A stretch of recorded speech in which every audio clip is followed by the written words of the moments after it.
Bueno, ahora sí, busquen por favor en 1 de Tesalonicenses capítulo 3. Ya leímos el capítulo completo una vez más con Leo hoy día, por lo tanto no lo vamos a volver a leer, pero sí vamos a seguir y ya nos encaminamos para terminar este capítulo. Dios mediante hoy lo vamos a terminar, ¿no? Entonces, vamos a mirar ahí desde el verso 8 en adelante, que dice: porque ahora vivimos si vosotros estáis firmes en el Señor, por lo cual, ¿qué acción de gracias podremos dar a Dios por vosotros, por todo el gozo con que nos gozamos a causa de vosotros delante de nuestro Dios, orando de noche y de día con gran insistencia para que veamos vuestro rostro y completemos lo que falte a vuestra fe? Mas el mismo Dios y Padre nuestro y nuestro Señor Jesucristo dirija nuestro camino a vosotros. Y el Señor os haga crecer y abundar en amor unos para con otros y para con todos, como también lo hacemos nosotros para comprensibles en santidad delante de Dios nuestro Padre, en la venida de nuestro Señor Jesucristo con todos sus santos. La semana pasada, hermanos, cuando estábamos terminando la enseñanza del día domingo, hacíamos mención a esto, ¿no? Dijimos, durante la predicación dijimos, Timoteo, que había sido enviado por Pablo desde Atenas hasta Tesalónica para conocer el estado de la iglesia, ha regresado con noticias a Pablo. Probablemente a Corinto, donde Pablo se ha trasladado y donde está ministrando ya por espacio casi de 2 años, fundando una nueva obra, una nueva iglesia allí en Corinto. Bueno, Timoteo regresa con informe, con noticias de la iglesia tesalónica, Pablo allí en Corinto. Y las noticias son buenas. Las noticias son buenas. La iglesia no ha perdido su fe. Es más, ha crecido en su fe. Ha permanecido en su fe. Está dando pasos de madurez. Y esto genera que Pablo eleve una oración que contiene 2 partes. La primera parte, verso 9, es una oración de gratitud. ¿Y se acuerda que decíamos lo siguiente? Las buenas noticias de Timoteo generan en Pablo consuelo, verso 7, pero también ánimo, verso 8. Para luego, ¿no es cierto? Resulta que Pablo se ve animado, bienvenido Felipe, ¿no es cierto? Se ve animado y expresa una oración de gratitud, ¿no es cierto? Y decíamos esto, Pablo entiende algo, no importa cuántas palabras de gratitud pueda elevar al Señor, siempre van a ser insuficientes, siempre. De ahí lo que dice, ¿no? En el verso 9, ¿qué acción de gracias podremos dar a Dios por vosotros? La verdad, no alcanzan las palabras. Cuando uno tiene que agradecer al Señor por, en mi caso particular, por la congregación que Él me permite dirigir, no alcanzan las palabras de gratitud. No alcanzan las expresiones de cariño, de afecto por personas amadas en medio de nuestra congregación, que sirven al Señor con compromiso, con fidelidad, con lealtad, con responsabilidad, ¿no es cierto? Que sirven al Señor y no al hombre, que sirven a Dios y no a los humanos. Y uno nos puede decir, bueno, no tengo palabras, no me alcanzan las palabras para dar gracias. Pablo hace esto, ¿no? Él está agradeciendo, no alcanzan las palabras.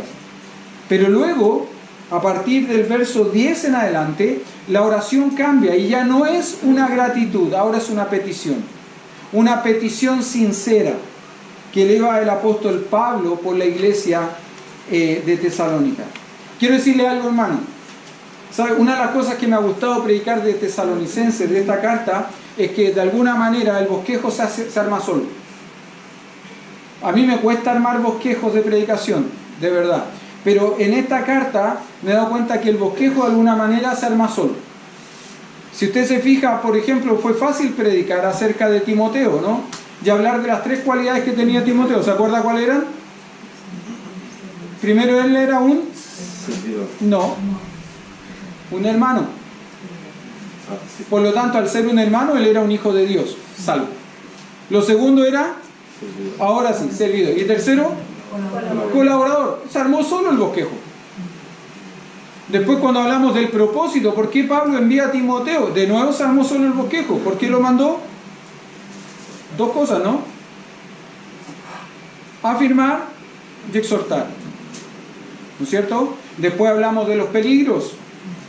¿Cuáles eran los peligros? Tribulaciones tentaciones. Entonces como que se va armando solo el bosquejo.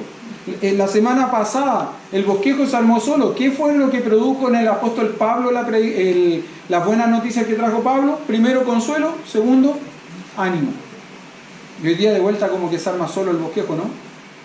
Dijimos, Pablo en la segunda parte, desde el verso 10 en adelante, va a orar, va a elevar una petición sincera. Pero él va a elevar 3 peticiones puntuales, bien específicas por la iglesia. Y eso es lo que quiero que veamos hoy día.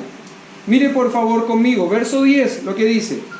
Orando de noche y de día. La idea ahí es orando sin cesar. Un poco más adelante, en el capítulo 5, verso 17, el apóstol Pablo va a hablar de esto, ¿no? Y va a decir, orar sin cesar. ¿Se acuerda que lo estudiamos un poco antes? Dijimos que la oración sin cesar tiene que ver con una oración continua. Es como los estornudos que no pueden parar. Cuando uno estornuda y estornuda y estornuda porque tiene algo que lo molesta y uno no puede parar. Bueno, esa es la idea de orar sin cesar. No podemos parar de orar.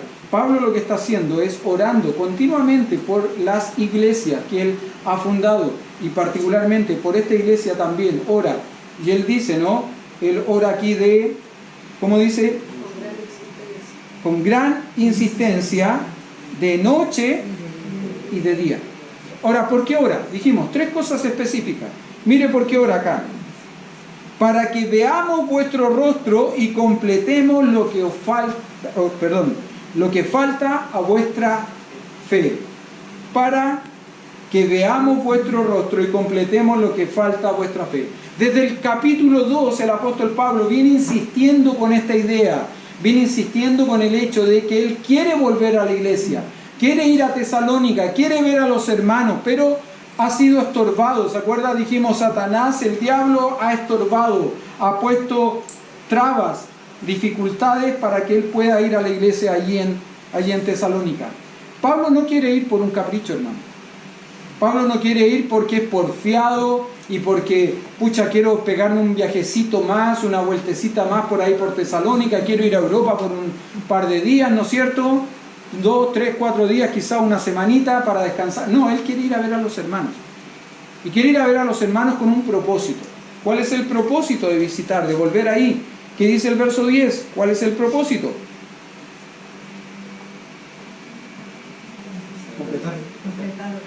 Para que completemos lo que falta a vuestra fe. Para que completemos lo que falta a vuestra fe. Déjeme decirle algo, hermano. La fe que usted tuvo en el momento de creer para ser salvo, espero sinceramente que no sea la misma fe que tiene hoy día, después de quizás años de creyendo. Y usted me dirá, pastor, que la fe cambia, que hoy día debo creer algo distinto de Cristo Jesús como el Salvador. No, debe seguir creyendo lo mismo de Cristo Jesús como el Salvador. Pero la fe con la que usted creyó cuando fue salvo debe haber cambiado para bien. ¿En qué sentido? Que debe haber aumentado, debe haber crecido, se debe haber fortalecido. La fe es distinta. Cuando el apóstol Pablo usa la expresión aquí para y completemos lo que falta a vuestra fe, la idea es la siguiente. Literalmente la palabra que el apóstol Pablo utiliza ahí para completar es ajustar, equipar o suplir. Ahora, la palabra es interesante. ¿Sabe por qué? Porque, mire, vaya conmigo a Marcos capítulo 1, verso 19.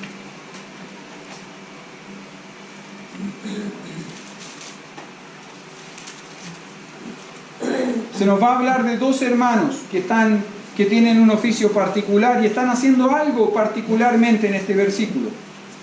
Marcos capítulo 1, verso 19.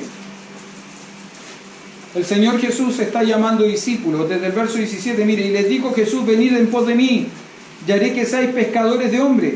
Y dejando luego sus redes, le siguieron.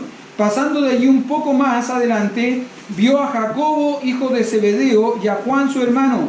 También ellos estaban en la barca, que remendaban, ¿qué cosa? ¿Qué eran Jacobo y Juan? Eran hermanos y además eran pescadores. ¿Y qué es lo que están haciendo? ¿Están pescando? No. Están remendando las redes. ¿No es cierto? ¿Usted entiende cuál es el concepto de remendar, no? ¿No? ¿No entiende el concepto de remendar? Remendar es arreglar, reparar. Ese es el concepto, esa es la idea de remendar. Mari, te voy a pedir un favor. ¿Te puedes sentar al lado de Amanda para ayudarle con la lectura? Y Carolina, si puede hacer lo mismo con Claudia al lado, entonces así le va ayudando con la lectura. Gracias. Remendar tiene la idea de reparar. Déjeme preguntarle algo. ¿Una red rota sirve? No sirve. Puede que pesque, ¿no? Con una red rota. Pero no va a pescar todo lo que podría pescar. Y mucho de lo que pesque con una red rota, ¿qué va a suceder con eso? Se va a perder. Porque va a escapar por justamente donde está la rotura de esa red. Bueno, cuando el apóstol Pablo dice completar vuestra fe, fíjese qué interesante, la palabra que usa es la misma palabra que utiliza aquí el escritor del libro de Marcos, del Evangelio de Marcos, es la misma palabra que utiliza para remendar. Ahora, Pablo vuelve a usar esta palabra. Mire, vaya conmigo ahora a Gálatas capítulo 6.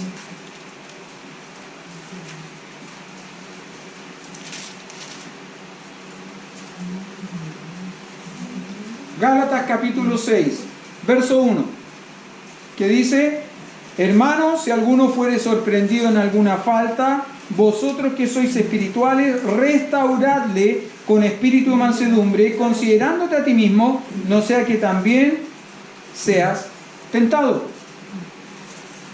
Ahora, ¿por qué es interesante este texto y esta palabra particularmente? ¿Cuál es la palabra que se utiliza aquí para completar? Restaurar. Restaurar. La palabra restaurar acá también tiene el propósito, el sentido de reparar, remendar redes. No solamente eso, también tiene el propósito, el sentido de poner un hueso que se ha salido, ponerlo de vuelta en el lugar, ¿no? Esa es la idea de restaurar. No sé si alguien ha sufrido alguna vez de una fractura. Arnoldo, ¿tú sufriste fractura, no? Sí. Cuando recién tuviste la fractura, ¿te pusieron el hueso en el lugar de vuelta o te tuvieron que operar directamente? ¿Cómo fue?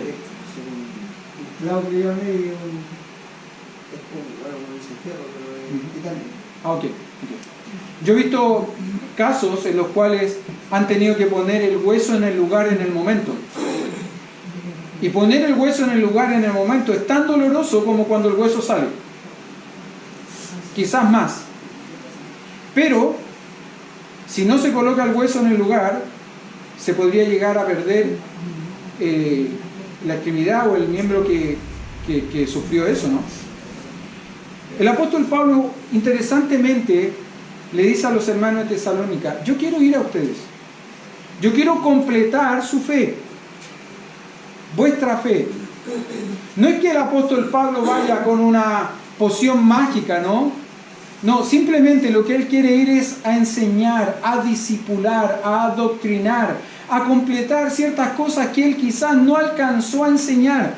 Déjeme decirle algo, es interesante, pero esta carta, la carta de Tesalonicenses, contiene mucha doctrina fundamental. Mucha.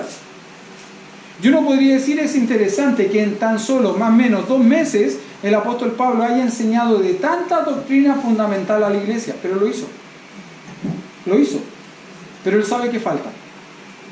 Y el deseo de él es volver a ellos para completar su fe. Hermano, le decía, ¿no? Yo espero que la fe que usted tuvo para creer en Cristo Jesús como el Salvador de su vida no sea la misma fe que tiene hoy. Que su fe hoy sea una fe madura.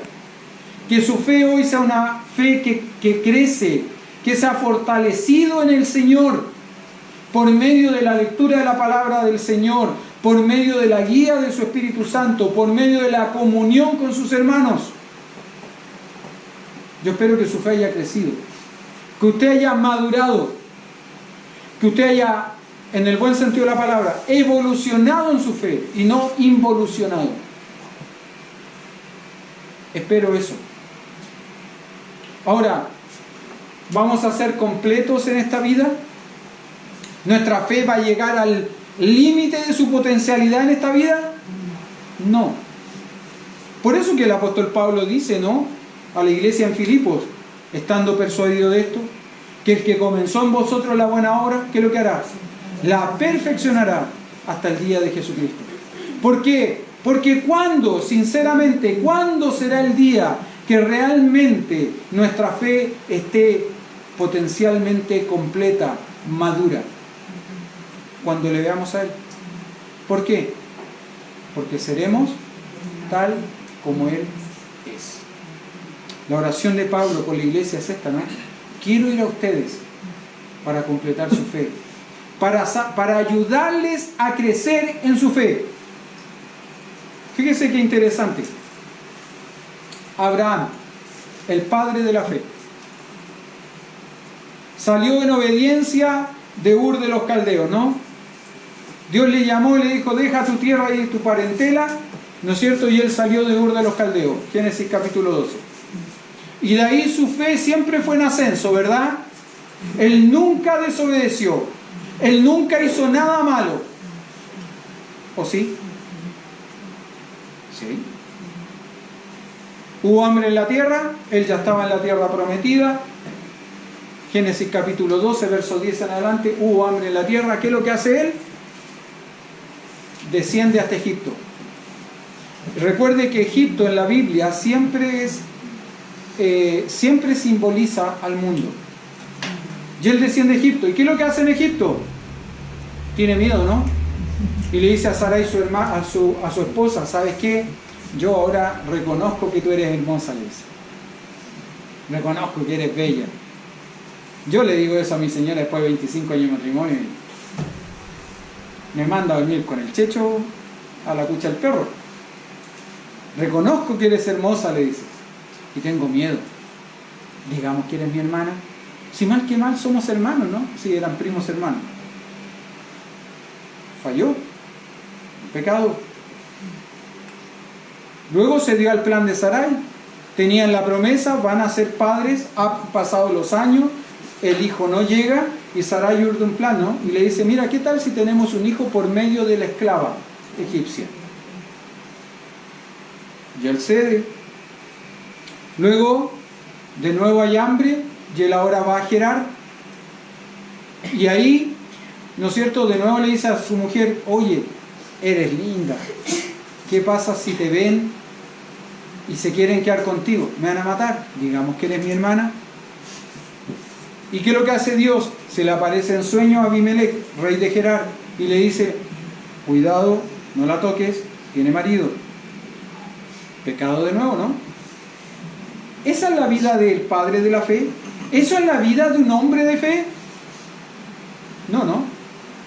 Pero quiero decirle esto.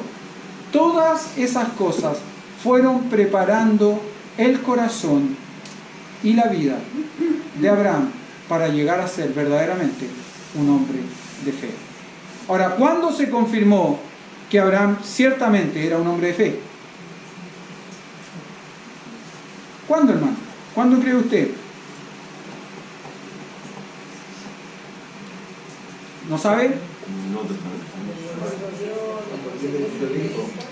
Cuando Dios demanda la vida de Isaac, Génesis capítulo 22. Abraham no se lo negó, pero era la gran prueba de fe para él. Era su hijo. Y él sabía perfectamente que lo que Dios estaba demandando de él era el sacrificio, la muerte de su hijo. Eso es lo que estaba Dios demandando, ¿no? De Abraham. Ahora, fíjese qué interesante. Porque si usted busca conmigo en Hebreos capítulo 11,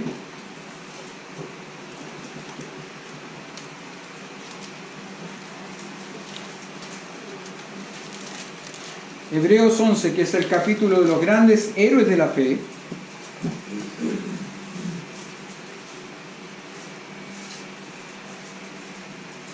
Verso 17 dice lo siguiente: por la fe Abraham, cuando fue probado, ofreció a Isaac, y el que había recibido la promesa ofrecía a su unigénito.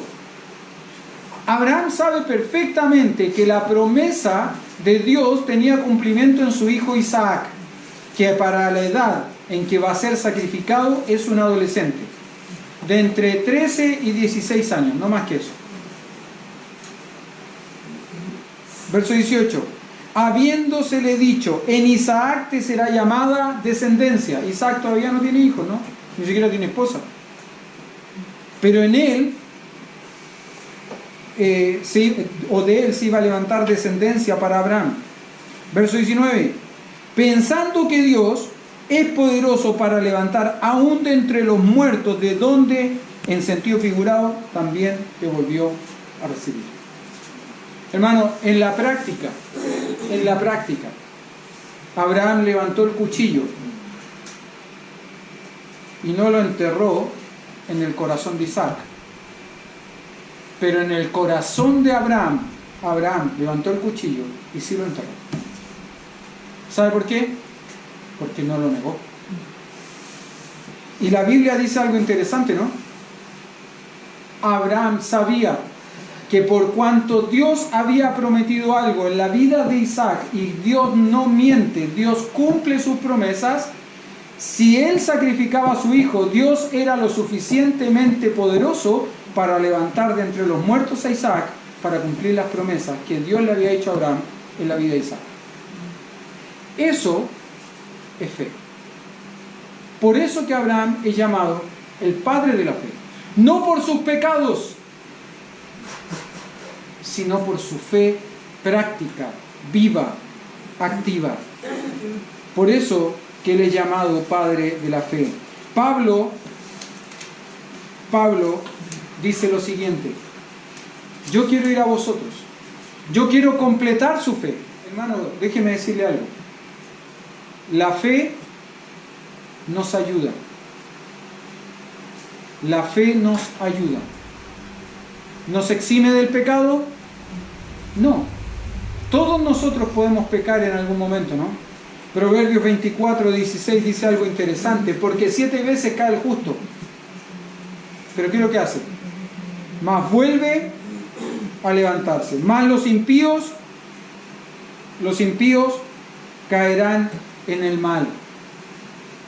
La fe no nos exime del pecado, de la caída, pero sí nos asegura algo: que nos levantaremos de esa caída y no permaneceremos en pecado. No permaneceremos en pecado. Ahora le decía, ¿no? Pablo está orando por la iglesia, está pidiendo cosas por la iglesia. Él quiere volver a la iglesia para completar la fe, ¿no es cierto? Ora porque la fe de la iglesia crezca, madure, se desarrolle. ¿Sabe qué es interesante? En 2 Tesalonicenses capítulo 1, verso 3 dice lo siguiente. Pablo, nuevamente orando por la iglesia, dice esto: debemos siempre dar gracias a Dios por vosotros, hermanos, como es digno, por cuanto vuestra fe va creciendo. Pablo tiene una preocupación, ¿no? Que la iglesia, que la fe de la iglesia crezca. Esa es la preocupación que él tiene en 1 Tesalonicenses. Y en 2 Tesalonicenses él da las gracias al Señor. ¿Por qué? Porque la fe de la iglesia está creciendo. Esa es la primera oración. El segundo motivo puntual de oración. ¿Cómo vamos con el tiempo?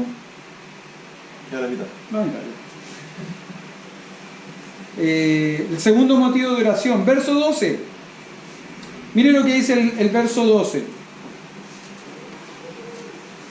Y el Señor os haga crecer y abundar. ¿En qué? En amor. ¿Para quién? Unos para con otros y para con todos. Todos. Hermano, esta iglesia ha vivido momentos difíciles, ¿no? Lo hemos visto en los estudios pasados. Ha tenido tiempos de crisis, tiempos de prueba. Y sabe que a veces las crisis ¿Sacan lo mejor o sacan lo peor de una persona?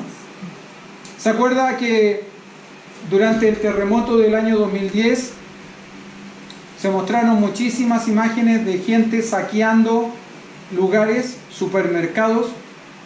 De pronto camionetas último modelo 4x4 saqueando supermercados y echando televisores plasmas, ¿no es cierto? Yo no podría decir porque había gente que se justificaba diciendo que yo saqueo por necesidad, saqueo alimentos, saqueo leche, saqueo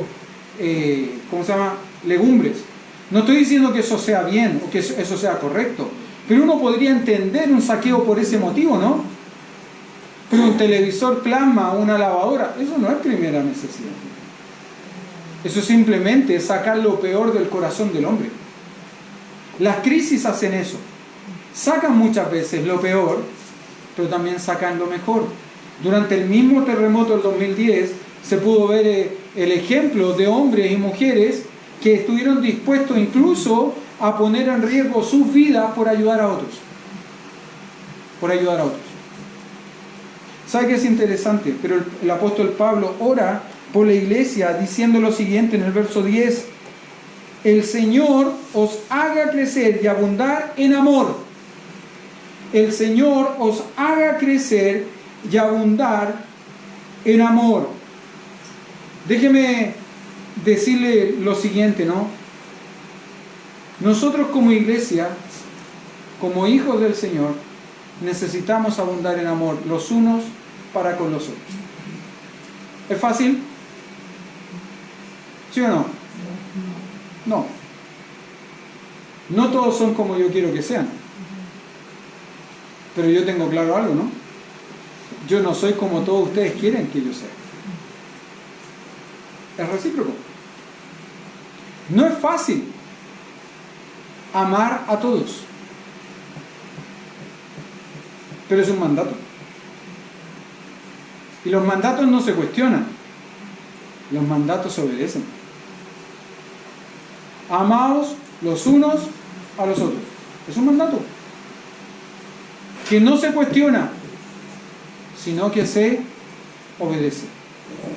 El apóstol Pablo está orando por esta iglesia y le dice que el motivo por el cual él ora es que ellos puedan abundar en su amor los unos por los otros. Quiero decirle esto: una fe madura, ¿sabe cómo se evidencia? En un amor sincero. Una fe madura se evidencia en un amor sincero. Si usted lucha en su corazón con su amor por personas, cuestiónese a qué nivel está la madurez de su fe. Recuerde que el amor pasa por alto el error. Ya alguien me podría decir: pastor, no es fácil amar porque me están acusando de cosas injustas, no corresponde, esto no está bien, etcétera, etcétera, etcétera. ¿Qué es lo que dice Primera de Pedro, capítulo 2, verso 23? Que el creyente, siguiendo el ejemplo de su Señor, encomienda todas las cosas al que juzga justamente. El creyente sincero lo que hace, siguiendo el ejemplo de su Señor, encomienda todas las cosas al que juzga justamente. Pablo ora porque el amor de los creyentes de Tesalónica crezca, abunde. La idea, ¿sabe cuál es? Que rebalse, que se salga de los límites. Esa es la idea, que abunde, que rebalse, que se salga de los límites. Pero no solo ora porque el amor de estos creyentes sea evidente unos con otros dentro de la iglesia, porque eso es, si bien es cierto, es difícil, eso es más fácil muchas veces que amar al que está fuera. Pero él dice lo siguiente, ¿no? Verso 12: el Señor os haga crecer y abundar en amor unos para con otros. ¿Y para quién más? Para con todos. Y ese con todos incluye a todos. Y sabe lo que es todo, ¿no? Todo es todo. ¿Sabe por qué le aclaro esto? Porque algunos creen que todos no son todos, sino que todos son un grupo selecto. No, el apóstol Pablo aquí dice, dar debe rebalsar para con los unos con los otros, aquí dentro de este edificio, dentro de esta congregación que somos una iglesia local, pero también debe abundar afuera para con todos. ¿Pablo lo experimentó? ¿Pablo lo vivió? Sí.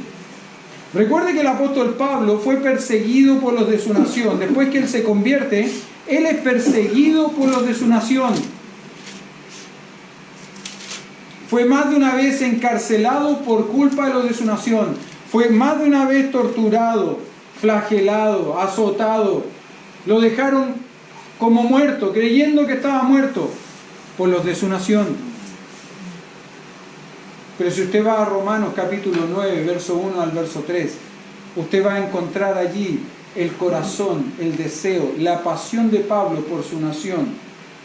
Verdad digo en Cristo, no miento, y mi conciencia me da testimonio en el Espíritu Santo, que tengo gran tristeza y continuo dolor en mi corazón, porque deseara yo mismo ser anatema, separado de Cristo, por amor a mis hermanos, los que son mis parientes según la carne. Fíjese el extremo, el amor extremo de Pablo. Él dice lo siguiente, ¿sabe qué?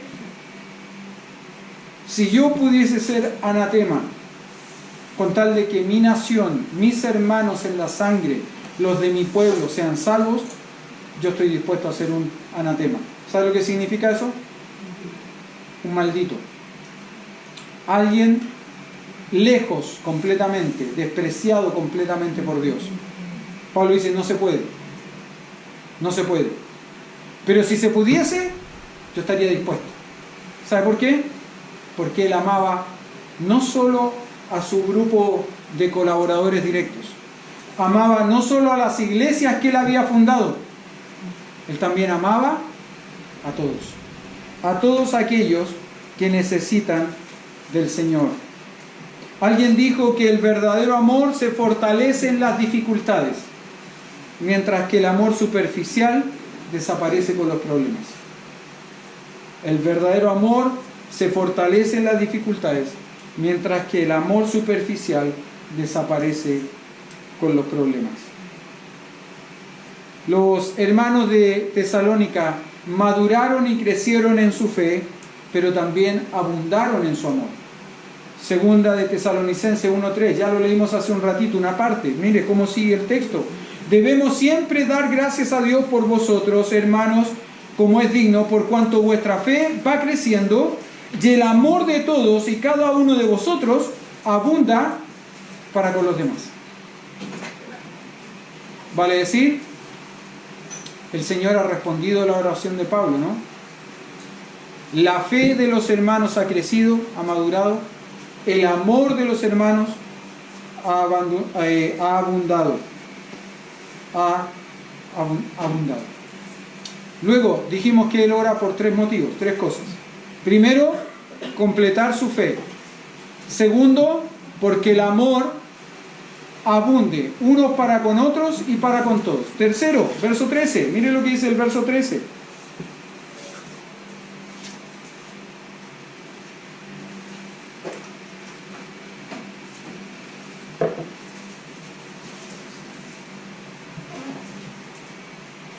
Para que sean afirmados vuestros corazones irreprensibles en santidad delante de Dios nuestro Padre y en la venida de nuestro Señor Jesucristo con todos sus santos. ¿Cuál es el motivo de oración acá? Que sean afirmados vuestros corazones irreprensibles en santidad.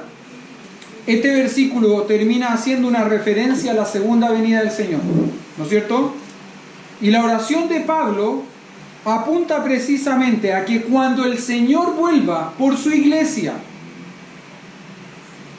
los hermanos fuesen encontrados irreprensibles en santidad. ¿Qué significa irreprensible? Literalmente que no tiene reproche, que nadie te puede acusar de nada. Alguien dijo lo siguiente: es como un sartén sin mango. Trate de agarrar un sartén sin mango. ¿Puede? ¿Ah? Sí. Pero es incómodo, ¿no? Es como una olla sin asas, sin orejas. Es incómodo. Prácticamente imposible. La idea acá de irreprensible tiene que ver con eso. Que no lo puedan tomar, no lo puedan agarrar por ningún lado. Por ningún lado.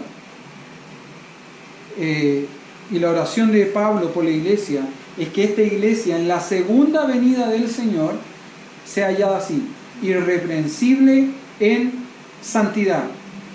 Hay gente que es refalosa, ¿no? Que es jabonosa. Usted trata de hablar con ellos y siempre se escapan. Nunca dan una respuesta concreta, nunca una respuesta firme, segura. Siempre evadiéndolo todo. Refalosos, jabonosos. Esa no es la idea acá. No es que seamos, ¿cómo se llama? Que nuestros corazones sean afirmados, irreprensibles en jabón. Que nos escapemos. No. Acá es que seamos irreprensibles en santidad. Que todo aquel que demande de nosotros algo, podamos contestarle con libertad, con seguridad. Podamos hablarle con toda franqueza, porque no tenemos nada que esconder, no tenemos nada que ocultar. Recuerde que nada quedará oculto a la luz de la palabra del Señor y ante la mirada atenta de nuestro Salvador. Todo saldrá a la luz pública, todo. ¿Sabe que a mí ese versículo me asusta, pero también me da consuelo? Me asusta por mí y me da consuelo por todos. Saber que nada oculto no haya de salir a la luz pública. Todo va a salir. Todo. El apóstol Pablo ora por la iglesia para que sean afirmados vuestros corazones irreprensibles en santidad. El apóstol Juan dice lo siguiente, mire, vea conmigo, 1 Juan capítulo 3, versos 2 y 3. 1 Juan capítulo 3, versos 2 y 3 dice: Amados, ahora somos hijos de Dios, y aún no se ha manifestado lo que hemos de ser, pero sabemos que cuando Él se manifieste, seremos semejantes a Él, porque le veremos tal como Él es. La manifestación de la que habla acá se refiere a la segunda venida de Cristo. ¿Ok? Cuando Él venga por su iglesia. Y todo aquel que tiene esta esperanza, ¿cuál esperanza? La manifestación de nuestro Señor, la segunda venida de nuestro Señor. ¿Qué es lo que hace todo aquel que tiene esta esperanza? En Él se purifica a sí mismo, así como Él es puro. Pablo ora, ¿no? Que nuestros corazones sean afirmados irreprensibles en santidad. ¿Sabe por qué? Porque el Señor viene. El Señor viene y nosotros esperamos la manifestación gloriosa de nuestro Señor. Cuando esa manifestación gloriosa se produzca, seremos tal como Él es, porque le veremos tal como Él es. Nuestra fe será completa. Nuestro amor llegará al máximo de su potencial, no solo por nuestro Salvador, también por nuestros hermanos. Desaparecerán todos aquellos motivos, aquellas excusas que no me permiten amar al que tengo al lado. Pero también, ese día, espero que el Señor nos encuentre en santidad, así como Él es santo. Terminamos este capítulo. ¿Sabe que este capítulo me hizo pensar en varias cosas? Pero quizás la cosa más significativa o importante en la que me hizo pensar fue en lo siguiente. Un padre responsable, tierno, amoroso, siempre va a desear esto: que aquel hijo a quien él engendró, aquella hija a quien él engendró, pueda completar su proceso de madurez, de crecimiento. El trabajo de un padre sincero, verdadero, no termina el día del nacimiento. Comienza en la práctica en el día del nacimiento. Ahora hay que cuidar, hay que vestir, hay que alimentar, hay que educar, hay que formar, hay que enseñar. Yo no me imagino que ninguno de ustedes, cuando nació uno de sus hijos, lo dejaron ahí en el cuarto del hospital o de la maternidad donde él nació, y ustedes se fueron para la casa y esperaron que su hijo llegase caminando solito detrás de usted a la casa, ¿verdad? Su labor, hermano, no termina con testificarle a una persona y que esa persona manifieste tomar decisión por Cristo. Ahí empieza su labor. Su labor continúa asegurándose que esa persona crezca, que esa persona madure en su fe, se desarrolle. Eso es la lección que a mí me deja este capítulo particularmente. El apóstol Pablo oró por la iglesia, rogó por la iglesia, quiso volver a la iglesia, insistió con regresar a la iglesia, pero no por un capricho, sino porque él entendía que necesitaba volver para enseñar a la iglesia, para adoctrinar a la iglesia, para discipular a la iglesia. Hermano, si usted es parte de la iglesia, usted es parte de este propósito también. Ayudar, enseñar, ministrar a otros para que otros también crezcan y maduren en su fe. Espero que usted sea esa parte sí de los que dan el buen ejemplo de las cosas que hay que hacer y no el mal ejemplo de las cosas que no hay que hacer, de las cuales hay que ir. Vamos a orar y vamos a terminar.